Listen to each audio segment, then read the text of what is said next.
आना की तरह आज मेरे अबू मंडी से आम लाए थे और रात के 11:40 बजते ही मुझे 10 किलो आम क्यों बंद करना पड़ा और आज मुझे कितना प्रॉफिट और कितना नुकसान हुआ। तो मेरा व्लॉग एंड तक देखिए, आपको सब पता चल जाएगा। और यहाँ पर व्लॉग स्टार्ट करते हैं। तो अस्सलाम वालेकुम। अबू सुबह 5:30 बजे मंडी गए थे और 9 बजते ही के वापस आ गए। तो रोज़ाना की तरह आज भी मेरे अबू मंडी से आम लाए थे और रेडी में सेट करके दे दिया था। और माशाल्लाह बहुत ही प्यारे आम थे। और मुझे बोला कि 10,100 रुपये का आम है और आपने किलो 200 रुपये सेल करने। और ये जो पीछे ग्रीन आम पड़े ये आपने किलो 150 रुपये सेल करने। मैंने कहा ठीक है अबू। और फिर रेडी के कान को घुमाकर और बिस्मिल्लाह पढ़कर अपनी लोकेशन की तरफ रवाना हो गया था। यहाँ पर मैंने थोड़ा सी सबर किया था कि मदरसे वाले प्यारे बच्चे आते हैं, मुझसे पूछते हैं आम किस तरह किलो। मैं बोलता हूँ 200 रुपये किलो। फिर बच्चे बोलते हैं हमें 1 किलो आम दे। तो फिर मैं बच्चों को 1 किलो आम तोल कर देता हूँ। फिर बच्चे मुझे पैसे देते और चले जाते और फिर मैं अपने लोकेशन की तरफ रवाना हो जाता हूँ।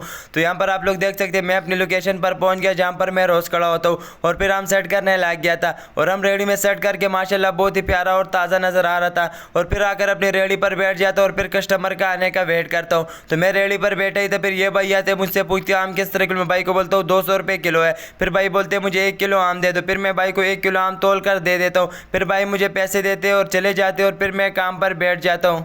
टाइम दिन के 12:15 बजते ही मेरे अबू काम पर आ गए थे और मुझसे पूछने लगे आज काम कैसे। मैंने कहा अबू काम का तो गुजारा ही। और मैंने टोटल सेल की थी 2600 रुपये की। और सेल के पैसे फिर मैंने अबू को दे दी। फिर अबू काम पर बैठ गए थे और मैं घर की तरफ रवाना हो गया था। टाइम 6:50 बजते ही मैं काम पर वापसी आ गया और देखा रेडी में तो आम बहुत ज़्यादा पड़ा था। फिर मैंने अबू से पूछा अबू काम किस तरह। अबू ने कहा काम का तो गुजारा ही। और अबू ने टोटल सेल की थी 6,700 रुपये की। फिर अबू ने मुझे सेल की पैसे दी थी और अबू ने मुझे कहा कि बाजार में काम तो है तो बाकी हम आपने किलो 150 रुपये सेल करें। मैंने कहा ठीक है अबू। और फिर अबू घर चले गए थे और मैं काम पर बैठ गया था। तो अल्लाह पाक का लाख लाख शुक्र है। टाइम रात के 11:40 बजते और काम ना होने की वजह से ये 10 किलो आम फिर मैंने बंद कर लिया था। और फिर मैं सामान पैक करने लग गया। जब फिर मैंने हिसाब किए 10,600 रुपये काम आए तो आज मुझे माशाल्लाह 1,600 की प्रॉफिट हुई है। और ये जो बाकी आम रहेंगे ये इसको इंशाल्लाह हम कल सेल करेंगे। और व्लॉग के यहाँ पर करते हैं और कल मिलते हैं इंशाल्लाह नेक्स्ट व्लॉग में।